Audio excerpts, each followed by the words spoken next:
ప్రభునందు ప్రియమైన దేని బిడ్డలారా, గత ఆదివారము మనము వాక్యాన్ని నేర్చుకున్నాం. దెయ్యములు కూడా మనలను ప్రభు దగ్గరికి నడిపిస్తాయి. రోగములు కానీ, వ్యాధులు కానీ, చివరికి మరణము కూడా మనలను ప్రభు దగ్గర నడిపించడం కోసమే దేవుడు కొన్ని పరిస్థితులు మనలను కల్పిస్తూ ఉంటుంటాడు. మరొక విషయాన్ని కూడా మీకు తెలియజేయాలని ఇష్టపడతా ఉన్నాను. యెషయా గ్రంథం 48 అధ్యాయంలో మనము చూసినట్లయితే, నేను నిన్ను పుటమ వేసి తిని వెండిని వేసినట్లు కాదు, ఇబ్బంది అనే కొలిములో నిన్ను దేంట్లో వేసి ఉన్నాడంట దేవుడు మనలను. చెప్పాలి అందరూ కూడా. ఇబ్బంది అనే కొలిమెంట్ ఏంటి చెప్పండి? ఫైర్ కదా. అందులో మనల్ని ఏం చేశాడంట? ఎవరు వేశారు? మనం వేయబడాల. Without hour permission. మన ఉద్దేశం లేదు, మన ఆలోచన లేదు. ఆయనే ఉద్దేశ ప్రకారంగా, ఆయన ఆలోచన ప్రకారంగా ఆయన మనలను పుటములో వేసి ఉన్నాడు.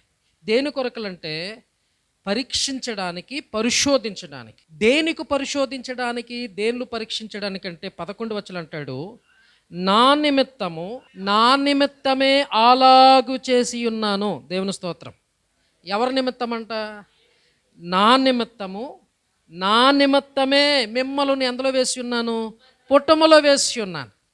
మిమ్మలను పరీక్షిస్తున్నాను, పరిశోధిస్తూ ఉన్నాను. దేని కొరకు ఆయన పరిశీలిస్తున్నాడు, దేని కొరకు ఆయన పరిశోధిస్తూ ఉన్నాడంటే, చూడండి 9వ వచనంలో పాటలు అంటాడు. 9వ వచనంలో అంటాడు, నేను నిన్ను నిర్మూలము చేయకుండానట్లు నా నామమును బట్టి, అది దేవుని నామమును బట్టి. చూడండి దేని కొరకు వేస్తున్నాడు మనల్ని పుటములోనికి? దేవుని నామమును బట్టి మిమ్మల్ని. చూడండి ఆయన ఏమంటాడంటే, నేను మిమ్మల్ని పుటములో వేసి ఉన్నాను, అగ్నిలో వేసి ఉన్నాను. అగ్నిలో వేస్తున్నప్పుడు, శ్రమ పడుతున్నప్పుడు, శోధింపబడుతున్నప్పుడు, బాధింపబడుతున్నప్పుడు, శ్రమలను తాలుకోలేని స్థితిలో మీరు వెళ్తున్నప్పుడు, ఆ శ్రమలలో, ఆ శోధనలో ఒక అభయం ఇస్తున్నాడు దేవుడు. ఏంటంటే, మిమ్మల్ని మరణమునకు నేను అప్పగించను, అంటే మిమ్మల్ని నిర్మూలము నేను చెయ్యను. ఎందుకు మిమ్మల్ని నిర్మూలము చెయ్యను? That was my plan. అది ఎందుకంటే నా నామమును బట్టి నేను మిమ్మల్ని నిర్మూలము చేయను. ఇంకో విషయం అంటాడు చూడండి, నా కీర్తి నిమిత్తము నీ విషయములో. దేవుని స్తోత్రం, హల్లెలూయా. ఎవరి కీర్తి కోసము? దేవుని. అంటే దేనిలో ఆయన కీర్తి వస్తుంది?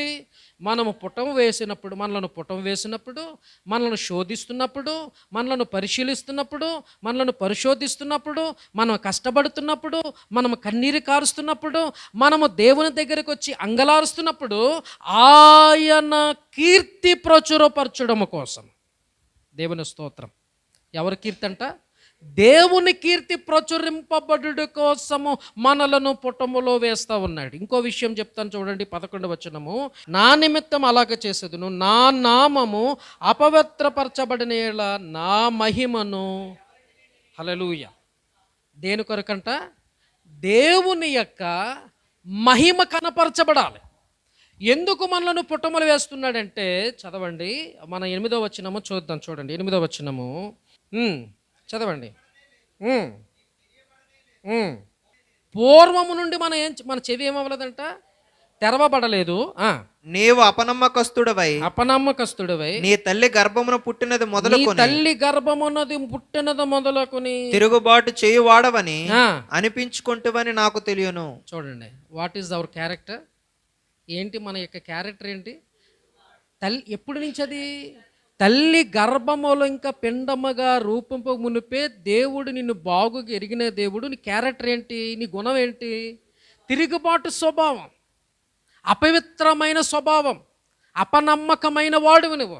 నీ అపనమ్మకమైన నిన్ను, తిరుగుబాటు స్వభావము కలిగిన నిన్ను, దేవుని మీద తిరుగుబాటు చేస్తూ దేవునికి వ్యతిరేకము నడుస్తున్న నిన్ను ఆయన వైపు నిన్ను మరల్చుకోవడం కోసం, ఆయన వైపు మరలా నువ్వు ఆకర్షింపబడడం కోసం, ఆయన సన్నిధానంలో నువ్వు మోకరించబడి ప్రార్థించడం కోసము ఆయన నిన్ను ఎందులో వేస్తున్నాడంట?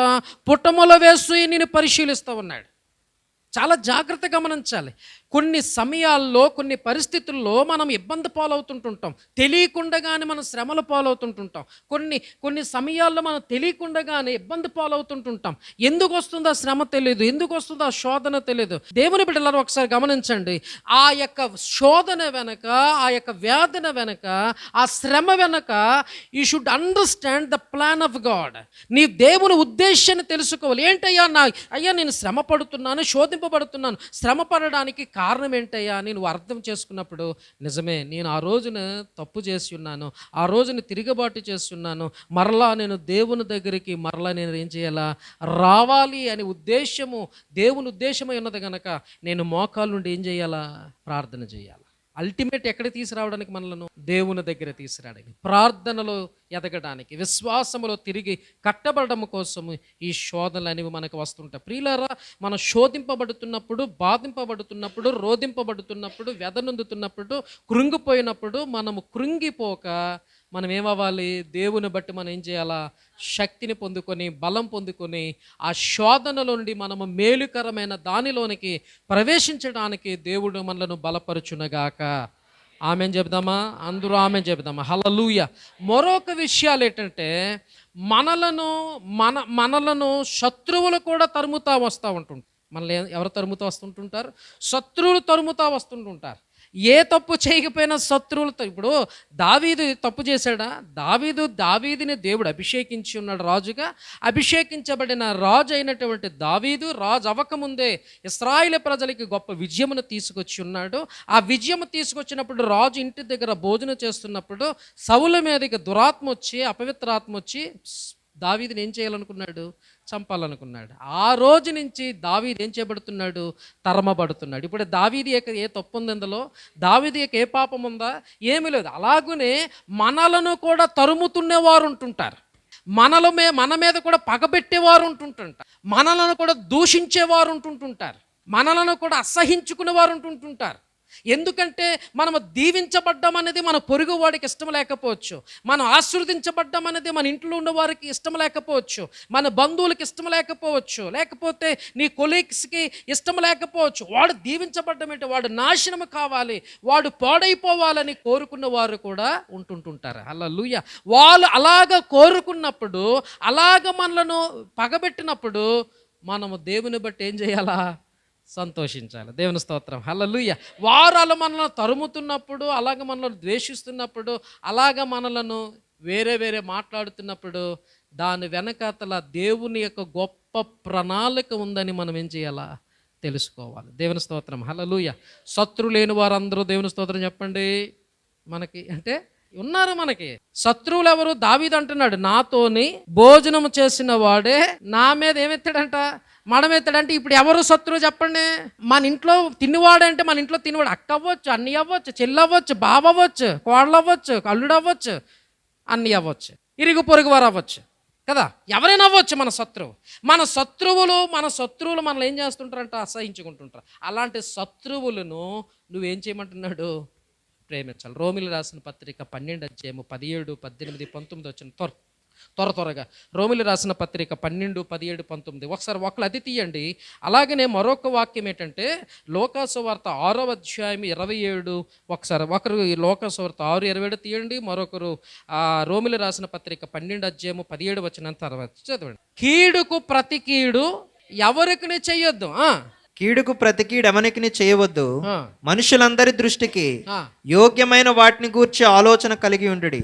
శక్యమైతే మీ చేతనైనంత మట్టుకు సమస్త మనుషులతో సమాధానముగా ఉండుడి. ప్రియులారా, మీకు మీరే పగ తీర్చుకొనక. మీకు మీరేం చేసుకోవచ్చు? పగ తీర్చుకొనుట నా పని. అంటే ఇప్పుడు మన పని ఏంటి? భరించడం, అంతే కదండి. పగ తీర్చుకోవడం అంటే ఎవరి పని? దేవుని పని అన్నప్పుడు ఆ మాటలు మనం ఏం చేయాలా? భరించాలంటే మనకేం కావాలా? ఓపిక ఉండాలా, సహనం ఉండాలా. మత్తయి సువార్త 5 అధ్యాయము 14, 15 వచనం చదవండి. మత్తయి సువార్త 5 అధ్యాయం 14, 15 వచనము మీద అనుకుంటాను, చదవండి. నీతి నిమిత్తము 11 వచనము, జనులు మిమ్మల్ని నిందించి హింసించి మీద అబద్ధముగా చెడ్డ మాటలెల్లా పలుకున్నప్పుడు మీరు ధన్యులు. మీరు ఎప్పుడు ధన్యులు అంటే మనల్ని నిందించినప్పుడు, మనల్ని దూషించినప్పుడు, మనల్ని తిడుతున్నప్పుడు, ఇదే 5వ అధ్యాయం 44వ వచనం చదవండి. ఇదే అధ్యాయము మత్తయి సువార్త. నేను మీతో చెప్పినది ఏమనగా, మీరు పరలోకమందున్న మీ తండ్రికి కుమారులై ఉండునట్లు, పరలోకమందున్న మీ తండ్రికి కుమారులు అగునట్లు మీ శత్రువులను ప్రేమించుడి. మీ శత్రువులు ఏం చేయాలంట? ప్రేమించుడి. ఇది చాలా కష్టం అండి బాబు. మన భార్యని ప్రేమించగలుగుతాం కానీ, కుమారుని ప్రేమించగలుగుతాం కానీ, ముఖం మీద గుద్దేవాడిని ప్రేమించగలుగుతామా? మనల్ని బూతులాడిన వాడిని ప్రేమించగలుగుతామా? మనల్ని అసహించుకున్న వాడిని ప్రేమించగలుగుతామా? ఒర్ర బాబు నువ్వు చెడిపోవాలి, నువ్వు పాడైపోవాలి అనుకున్న వాడిని, శపించిన వాడిని ఎవరినైనా మనం క్షమించగలుగుతామా? చెప్పండి. దేవుని వాక్యం ఉంటుంది, మీరు పరలోకములో మీ తండ్రికి ఎలాగుండాలంట? కుమారులగునట్లు మీ శత్రువులను ప్రేమించుడి. మిమ్మల్ని హింసించు వారి కొరకు ప్రార్థన చేయడం సులువండి. ప్రార్థన ఏమి మనకి లేడు, ఎక్కడో ఉన్నాడు, వాడి కోసం ఏం చేస్తాం మనం? ప్రార్థించడం అనేది సులువే, కానీ వారిని ప్రేమించడం అనేది కష్టం. వారిని ప్రేమించడం, అలా ప్రేమించకపోతే నువ్వు పరలోకంలో ఏముండవంట? కుమారుడుగా కుమార్తెగా ఉండలేవు. పరలోక రాజ్యములో నువ్వు దేవునికి కుమారుడుగా కుమార్తెగా ఉండాలంటే నీ మీద తిరుగుబాటు చేస్తున్నా, నిన్ను అసహించుకున్నా, నిన్ను ద్వేషిస్తున్నా, నీ మీద పగబెట్టినా ప్రతివాడు నువ్వేం చేయాలి? సహించి భరించి నువ్వు ప్రేమిస్తూ ఉండాలి. దేవుని స్తోత్రం చెప్పండి. చెప్పండి, నాతో పాటు చెప్పండి. నా శత్రువులను ఇక మీదట ప్రేమించడము మొదలు పెడతాను. లోకసువార్త 6:27 వినుచున్న మీతో నేను చెప్పున్నది ఏమనగా, మీ శత్రువులను ప్రేమించుడి, మిమ్మల్ని ద్వేషించు వారికి మేలు చేయుడి. మిమ్మల్ని ద్వేషించిన వారికి ఏం చేయాలంట? మేలు చేయుడి. అబ్బా, మేలు చేయాలంటే రోమిలి రాసిన పత్రిక 12వ అధ్యాయంలో అక్కడేమంటుంది? మీరేం చేయాలి? మీ శత్రువులకు మీరు ఏం చేయాలి? భోజనం పెట్టండి. ఇక్కడికి ఏం చేయాలంట? నీ శత్రువు ఆకలి కొని ఉంటే అతనికి భోజనం పెట్టుము. వాడు ఎవడు? మనకి శత్రువు. మనల్ని ద్వేషించేవాడు, మన క్షేమాన్ని కోరేవాడు కాదు, మన నాశనాన్ని కోరేవాడు, మనం పాడైపోవాలని కోరుకునేవాడు, మనం నష్టపోతే ఆనందించేవాడు. అలాంటి వాడికి మనం ఏం చేయాలంట? భోజనం పెట్టడం. అంటే ఎంత కష్టం ఆడికి. భోజనం అంటే ఇప్పుడు ఇంటికి ఎవరైనా పిలిచి ఉంటే పప్పుచోరతో పెడతామా? శ్రేష్టమైనది పెడతాం. వాడికి శ్రేష్టమైన ఆహారం పెట్టాలంట. మొదటి సమూయేలు గ్రంథము 24వ అధ్యాయం 18 వచ్చిన త్వరగా 24:18 చదవండి. మొదటి సమూయేలు గ్రంథం. అక్కడ దావీదు చేసినటువంటి అద్భుతమైనటువంటి కార్యము, శత్రువుని ఎలా ప్రేమించాడో. శత్రువు అయినటువంటి సౌలు దావీదుని తరుముతూ వస్తున్నప్పుడు సౌలు దావీదు చేతికి చిక్కి ఉన్నాడు. సౌలు ఒక గృహంలో ఉన్నప్పుడు సౌలుని చంపగలిగినటువంటి పరిస్థితులు దావీదు చేతికి దేవుడు అప్పగించినా సరే సౌలును దావీదు ముట్టలేదు. చూడండి 18 వచనం అంటున్నాడు, సౌలు దావీదా, నాయనా ఈ పలుకు నీదేనని బిగ్గరగా ఏడ్చి దావీదుతో ఇట్లన్ను, యెహోవా నన్ను నీ చేతికి అప్పగింపగా నన్ను చంపక విడిచినందుకు ఈ దినమున నీవు నా అపకారమునకు ఉపకారము చేసిన వాడవై నా ఎడ్ల నీకున్న ఉపకార బుద్ధిని వెల్లడి చేసితివి. దేవుని స్తోత్రం చెప్పండి. నేనేం చేశాను నీకు? అపకారం. నువ్వు నాకేం చేసావు? ఉపకారం చేసావు. That is the love of God. దావీదు ఏం కావాలని కోరుకుంటున్నాడు? సౌలు నాశనం అయిపోవాలని. ఏమండి, మన శత్రువులు ఏం కోరుకుంటాడు? మనలను నాశనం అయిపోవాలి, పాడైపోవాలి, ఈ అరణ్యంలో వాడిని చంపేయాలని.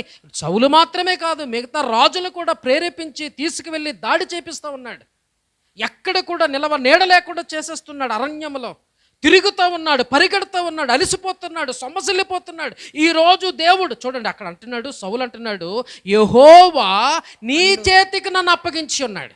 ఎవరు అప్పగించి ఉన్నారు సౌలుని? ఎవరు అప్పగించారంట సౌలుని? దావీదుకి దేవుడు అప్పగించి ఉన్నాడు. దేవుడే అప్పగించినటువంటి సౌలుని దావీదు ఏం చేశాడు? చంపక విడిచిపెట్టి ఉన్నాడు. దేవుని స్తోత్రం. అందరూ దేవుని స్తోత్రం చెప్పండి. ఈ రోజున మనకి ఎన్నో అపకారాలు చేస్తూ ఉంటుంటారండి జనాలు. మనుషులు ఎంతో అపకారం చేస్తుంటుంటారు. అపకారం చేసినా సరే, వారు మన మీద దండెతొచ్చినా సరే, మనల్ని దూషించినా సరే, ద్వేషించినా సరే, అసహించుకున్నా సరే, అది దేవుని చేతికి అప్పగించాలి. హల్లెలూయా, హల్లెలూయా. మనలను దూషించినప్పుడు అది మనము దేవుని సన్నిధానంలో ఆ విషయాన్ని దేవుని సన్నిధానంలో ప్రార్థించినప్పుడు వారు ఆ ద్వేషమునకు ప్రతిగా, ఆ శాపమునకు ప్రతిగా దేవుడు మనకు పూదండనిస్తాడు. దేవుని స్తోత్రం చెప్పండి. మన మీద దీవెన వర్షమును కుమ్మరిస్తాడు.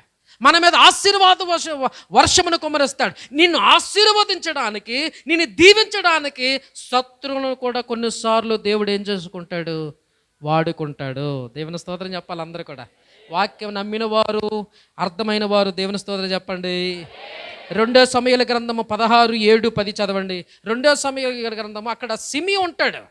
సిమియోను ఉంటాడు. సిమి దావీదు వెళతా ఉంటుంటే సిమి ఏమంటాడు, దావీదుని చాలా దుర్భాషలు ఆడుతూ ఉంటుంటాడు. సిమి ఏమంటాడు తెలుసా, నరహంతో కూడా దుర్మార్గుడు ఏమంటాడు చెప్పండి, చీ దుర్మార్గుడు, నువ్వు దుష్టుడివి, నీతి లేని కుక్కవే, విలువ లేని కుక్కవే. ఈ రోజున మనల్ని అలాంటి వారు నిందించేవారు ఉంటారు, ఎక్కడో ఉంటారా? ఒకవేళ అలాంటి నిందలు నువ్వు భరిస్తున్నావు అనుకోండి, అలాంటి దూషణలు నువ్వు భరిస్తున్నావు అనుకోండి, అలాంటి యొక్క హేళనకరమైన మాటలే అందరు చూడండి. దావీదు అంటున్నాడు, దావీదు పక్కన సైన్యాధిపతి అంటున్నాడు, రాజా నువ్వేమివ్వాలి, నాకు సెలవి ఏమంటున్నాడు, సెలవీయో. ఈ రోజున వాడు తల మీద వాని తల ఛేదించుకుని నీ దగ్గరికి వచ్చి నీకు అప్పగించేస్తాను. దావీదు ఏమంటున్నాడు చదవండి, సెరూయా కుమారులారా మీకును నాకును ఏమి పొందు, వానిని శపింపనీయుడి, వాడిని శపింపనీయుడి. దావీదును శపింపమని యెహోవా వానికి సెలవీయగా, దావీదును శపింపమని వాడికి సెలవీయగా, నీవు ఎలాగను ఎందుకు చేయుచున్నావని ఆక్షేపణ చేయగలవాడెవడు? హల్లెలూయా, హల్లెలూయా. అందరూ దేవుని స్తోత్రం చెప్పండి. హల్లెలూయా, హల్లెలూయా, హల్లెలూయా, హల్లెలూయా. స్తోత్రం. దావీదు ఏమంటున్నాడు, వాడికి ఎవరు సెలవిచ్చారంట, యెహోవా సెలవిచ్చాడేమో తిట్టమని. వాడు నన్ను తిట్టకపోతే, వాడు నన్ను దూషించకపోతే నేను వాడి నిమిత్తము ప్రార్థన చేయలేనేమో. అక్కడ ఏమంటున్నాడండి, సౌలుని యెహోవా దావీదు చేతికి అప్పగించున్నాడు. ఇక్కడ దావీదు ఏమంటున్నాడు, యెహోవాయే సెలవిచ్చాడేమో నన్ను తిట్టనే, లెట్ హిమ్ టాక్. ఈ రోజున నీవు కూడా దేవుని బిడ్డలారా ఒకసారి ఆలోచించండి. నీ దీవెన, నీ ఆశీర్వాదం, నీ బాగు, నీ క్షేమము కోరేవాళ్ళు తక్కువ ఉంటారు, నీవు నాశనమును కోరేవారు ఎక్కువ మంది ఉన్నారేమో. నీకు ప్రతి దీవెనకు ఆటంకముగా ఉన్నారేమో, నువ్వు దూషిస్తున్నావేమో, హేళన చేస్తూ మాట్లాడుతున్నావేమో, నీ నోటుకొచ్చిన రీతిగా మనుషులని మాట్లాడుతున్నావేమో. ఆ మాటలు పడుతున్నా నీవు భరించాలి, కొంతకాలం భరించాలి, కొంతకాలం ఓపిక పట్టాలి. దావీదు అంటున్నాడు, యెహోవా అతనిని శపించమని అని ఉన్నాడేమో అని. చూడండి ఇంకో విషయం అంటాడు, యెహోవా వానికి సెలవిచ్చున్నాడు గనుక వానిని శపింపనీయుడి. 12వ వచనం చదవండి. యెహోవా నా శ్రమను లక్ష్యపెట్టునేమో, చాలా జాగ్రత్తగా, యెహోవా నా శ్రమను లక్ష్యపెట్టునేమో, వాడు పలికిన శాపమునకు బదులుగా, యెహోవా నాకు మేలు చేయునేమో, యెహోవా నాకు మేలు చేయును. దేవుని స్తోత్రం చెప్పాలి అందరు గట్టిగా, అందరికి చెప్దామా గట్టిగా, హల్లెలూయా. యెహోవా, నేను వాడు పడుతున్న మాటలు నేను భరించలేకపోతున్నానయ్యా, వాడు మాట్లాడుతున్న మాటలు నేను భరించలేక చచ్చిపోవాలనిపిస్తుంది. వాడి మాటలు, కత్తిపోటి మాటలు, నేను ఎందుకు బ్రతుకుతున్నాను, ఎందుకు జీవిస్తున్నాను అనిపిస్తుంది నా మనసులో. అయ్యా నేను భరించలేకపోతున్నాను అని నువ్వు అనుకుంటున్నావేమో. మనుషుల మాటలు భరించలేకపోతున్నావేమో, కత్తిపోటి మాటల చేత నిన్ను నరహత్య చేస్తున్నారేమో, వారు ద్వేషిస్తున్నారేమో. అమ్మా సహోదరి సహోదరులారా, ఒకవేళ నీ భర్త నిన్ను ద్వేషిస్తున్నాడేమో, ఒకవేళ నీ భార్య నిన్ను ద్వేషిస్తున్నాడేమో, ఒకవేళ నీ కుమార్తె లేక నీ కుమారుడే, నీ అల్లుడే, నీ కోడలిని ద్వేషిస్తున్నారేమో. బాధపడకు, యెహోవా నీ శ్రమను లక్ష్య పెట్టేవాడు ఉన్నాడు. దేవుని స్తోత్రము కలుగునగాక. యెహోవా నీ శ్రమను లక్ష్య పెడుతూ ఉన్నాడు. వారి నోటి నుండి వస్తున్న పలుకుతున్న ప్రతి శాపమును మేలుగా మార్చునుగాక, దీవెనగా మార్చబడునుగాక, ఆశీర్వాదముగా మన తల మీద పోయబడునుగాక. ఎందుకు తెలుసా, మన శాపం అంతటిని కలవర సిలువలో ఆయన భరించి ఉన్నాడు. దేవునికి స్తోత్రము కలుగునగాక. ఒకవేళ ఎవడు శపించినా సరే, ఎవడు దూషించినా సరే, ఎవడు ద్వేషించినా సరే, ప్రియులారా ఒక విషయాన్ని గమనించండి, మీరు దేని గురించి మీరేం అవసరం లేదు, బాధపడవసరం లేదు. దేవుని స్తోత్రం, హల్లెలూయా, హల్లెలూయా. నా శత్రువులు నన్ను చుట్టినను, నరకపు పాశములరి కట్టినను, నా శత్రువులు నన్ను చుట్టినను, నరకపు పాశములరి కట్టినను, వరదవలే భక్తిహీనులు పోలిన, వరదవలే భక్తిహీనులు పోలిన, వదలక నన్ను ఎడబాయని అందరూ పాడదాం. దేవా, వదలక నన్ను ఎడబాయని దేవా, యెహోవా నా బలమా, యథార్థమైనది నీ మార్గం, పరిపూర్ణమైనది నీ మార్గం, యెహోవా. హల్లెలూయా, హల్లెలూయా. అందరు దేవుని స్తోత్రం చెబుతాను. హల్లెలూయా. సిమి అంటున్నాడు, ఓ కుక్కవి నువ్వు, ఛీ నీ బ్రతుకు, ఈరోజు నా చేతుల కత్తుంటే నిన్ను ఖడ్గమ చేత నరికి వేసేదను. అంత కోపము, రాళ్ళు విసురుతూ ఉన్నాడండి. ఏం విసురుతున్నాడు దావీదు మీదకి? రాళ్ళు మాత్రమే కాదు, ఇసుక తీసి శపిస్తూ ఉన్నాడు. ఈరోజు నీ అత్త అట్లా శపించిందేమో, నీ కోడలు నిన్ను అట్లా శపించిందేమో, నీ కొడుకు అలాగే శాపవచనాలు పలుకుతున్నాడేమో, నీ కుమార్తె నీ మీద వ్యతిరేకముగా మాట్లాడుతున్నదేమో. భయపడకు సోదరా, భయపడకు. ఆ ప్రతి శాపమును దేవుడు దీవెనగా మార్చబోతున్నాడు. ఆ శాపమును దేవుడు ఆశీర్వాదముగా మార్చబోతున్నాడు. కృంగిపోకు, మాటల బట్టి కృంగిపోకు. దావీదు అంటున్నాడు 1:1, ఒంటరి పిచ్చిగా నేను ఇంటి మీద ఒంటరి పిచ్చిగా అయిపోయి ఉన్నాను. ఏడుస్తున్నావేమో ఒంటరిగా. ఈరోజు నీ కన్నీటి బాష్ప బిందుమును తుడిచే దేవుడు నీతో ఉన్నాడు. నీలో ఉన్న ప్రతి శాపమును దీవెనగా మార్చబోతున్నాడు. ఈ రోజున ఇరుగు పొరుగు వారు మనల్ని ఆశీర్వాదమును చూచి వాళ్ళు తృప్తి ఉండరు. ఏమండి, మన జీవితంలో ఆశీర్వాదించబడ్డం అనేది వాళ్ళకి ఇష్టం ఉండదండి. అయినా వారు ఎన్ని మాటలు అంటుంటారో, ఎన్ని శాపవచనాలు ప్రకటిస్తున్నారో, ఆ శాపములన్నీ దేవుడు నీ నెత్తి మీద ఏమేస్తున్నాడు? అందరు చెప్పండి. ప్రతి శాపమును ఆశీర్వాదముగా మార్చి ఉన్నాడు. ప్రతి శాపమును ఆశీర్వాదముగా మార్చి ఉన్నాడు. దేవునికి స్తోత్రం. హల్లెలూయా. ఎంత గొప్ప దేవుడని మన దేవుడు. దావీదు అరణ్యములు ఉన్నాడు, దావీదు అరణ్యములు తిరుగుతున్నాడు, కానీ దావీదు ఉన్నతమైన సింహాసనం మీద ఆసీనుడై ఉన్నాడు. బిలాము ఏమంటున్నాడు? బిలాముతో దేవుడు మాట్లాడుతున్నాడు, బిలాము నువ్వు ఆ శపించడానికి వెళ్తున్నావు కదా, ఆ శపించబడిన వారు ఎవరు? ఆశీర్వదించబడిన జనాంగము. దేవునికి స్తోత్రం చెప్పండి. మనం ఎవరు చెప్పండి? అందరు గట్టిగా చెప్పాలి, స్ట్రాంగ్గా చెప్పాలా, నమ్మిన వారు చెప్పాలి, విశ్వాసంతో చెప్పాలా. మనము ఆశీర్వదించబడిన బిడ్డలం. రబాలా షబాదు రష. మనము శపించబడి బిడ్డలము కాదు. మన శాపమును, మన పాపమంతటిని కూడా కలవరి శిలువలో తీసివేసి ఉన్నాడు. ఓ హల్లెలూయా. ఆయన రక్తధారలు మనల్ని పరిశుద్ధపరిచి ఉన్నాయి. ఆయన రక్తధారలు మనం పవిత్రపరిచి ఉన్నాయి. ఒకప్పుడు శాపములు ఉండొచ్చు, ఒకప్పుడు శాపమునికి భయపడుతూ ఉండొచ్చు, ఒకప్పుడు దూషణకు భయపడుతూ ఉండొచ్చు, ఒకప్పుడు దేశించబడినప్పుడు మనం భయపడుతూ గడగడగ వణికిపోవచ్చు. అయ్యో నేను శపించారని నా బ్రతుకు ఏమైపోద్ది అనుకున్నా. ఈ రోజున ఆ యొక్క భయం లేదు.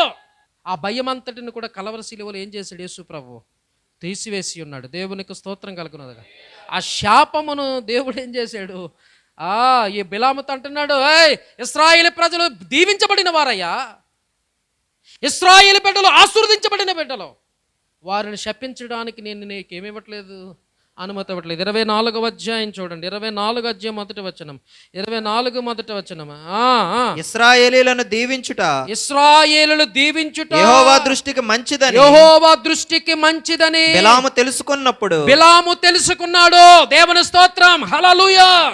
మనము దీవించబడ్డమనేది, మనం ఆశీర్వదించబడ్డమనేది లోకము తెలుసుకోవాలి. హల్లెలూయా. ఎవరు తెలుసుకోవాలి అంటే? లోకం అంటే ఎవరు?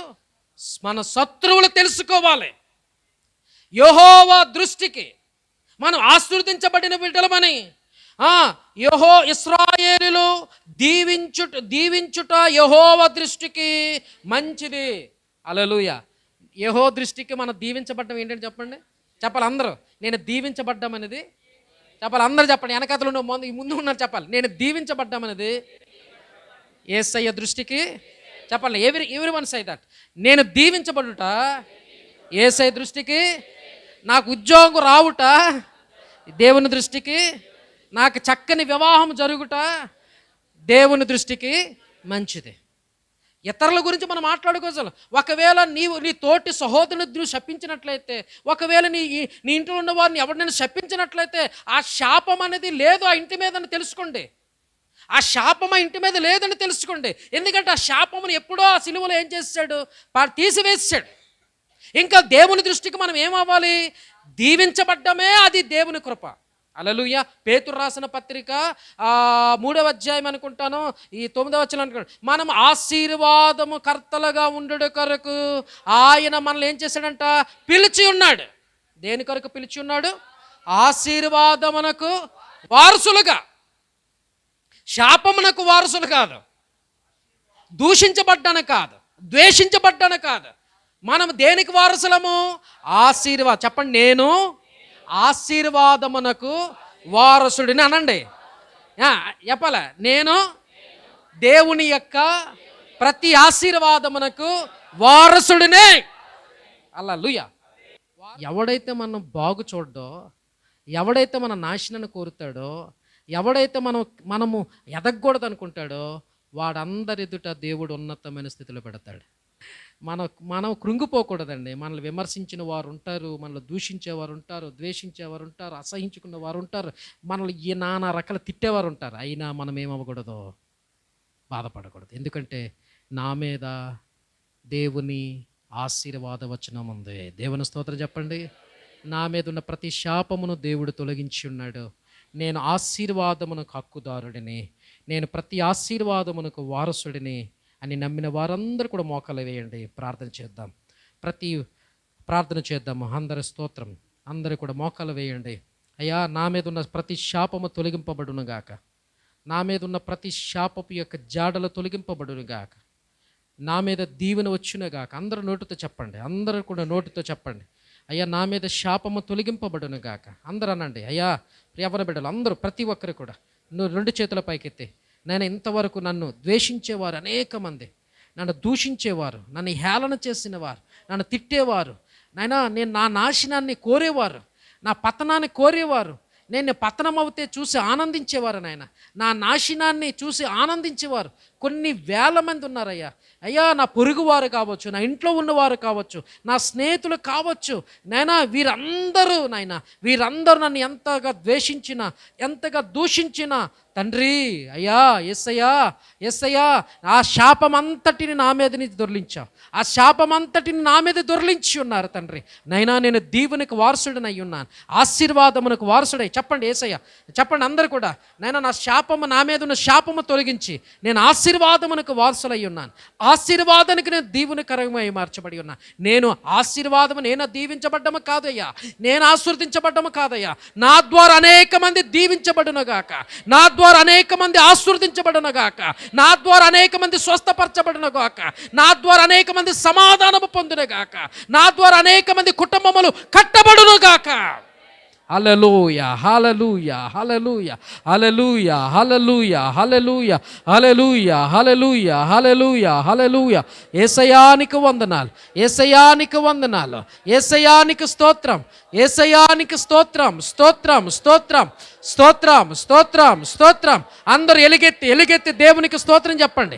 ఎలుగెత్తి దేవుని స్తోత్రం చెప్పండి. ఎలుగెత్తి దేవుని స్తోత్రం చెప్పండి. ఎలుగెత్తి దేవుని స్తోత్రం చెప్పండి. హల్లెలూయా, హల్లెలూయా. అయ్యా, నా మీద ఉన్న ప్రతి శాపమును తొలగించబడునుగాక, నా మీద ప్రతి శాపము తొలగించబడునుగాక. అయ్యా, నీ దీవెన నా మీద వచ్చునుగాక, నీ దీవెన నా మీద వచ్చునుగాక. ఆమేన్, ఆమేన్, ఆమేన్, ఆమేన్, ఆమేన్, ఆమేన్. హల్లెలూయా, హల్లెలూయా, హల్లెలూయా, హల్లెలూయా, హల్లెలూయా, హల్లెలూయా, హల్లెలూయా. ప్రభువా, ఈ సమయములో దేవుని బిడ్డలారా, మనలను దేవుడు దీవించిన ప్రతి ఆశీర్వాదమును మన మీద, మన బిడ్డల మీద ఉండునుగాకని. హల్లెలూయా. ప్రార్థన చేద్దాం. నా యేసయ్యా, ఈ ఉదయకాల సమయంలో మీరు మాతో మాట్లాడి ఉన్నారు. మీ స్తోత్ర అని ఎంతోమంది మా మీద చెడ్డ మాటలు మాట్లాడుతుంటుంటారు. మేము మా క్షేమాన్ని కోరేవారు కాదు, మా దీవెని కోరేవారు కాదు. నైనా అలాంటి వారు అందరి ఎదుట మమ్మల్ని లేవనెత్తుతున్నందుకు నీ స్తోత్రాలు, మమ్మల్ని హెచ్చిస్తున్నందుకు వందనాలు, మా తలను పైకెత్తుతున్నందుకు వందనాలు, మా కొమ్మును పైకెత్తి అభిషేకిస్తున్నందుకు వందనాలు, మా కుటుంబము మా బిడ్డలు దీవించబడుతున్నందుకు ఆశీర్వదించబడుతున్నందుకు స్తోత్రాలు తెలియజేస్తూ నేను ఈ ప్రార్థన ఆలకించినందుకు, ఇక్కడ ఎవరైనా ఒకవేళ అటువంటి శాపమునకు భయపడుతున్నట్లయితే, ఒకవేళ అటువంటి శాపమునకు ఎవరైనా బానిసలుగా అయినట్లయితే అటువంటి బానిసత్వం నుంచి లేవనెత్తి క్రీస్తు యేసునున్న ప్రతి ఆశీర్వాదమునకు వారి వారసులు అవునుగాకని ప్రార్థిస్తూ దీవిస్తూ యేసు నామములో అడుగుచున్నాను పరమ తండ్రి. ఆమేన్. ఆమేన్. Praise the lord.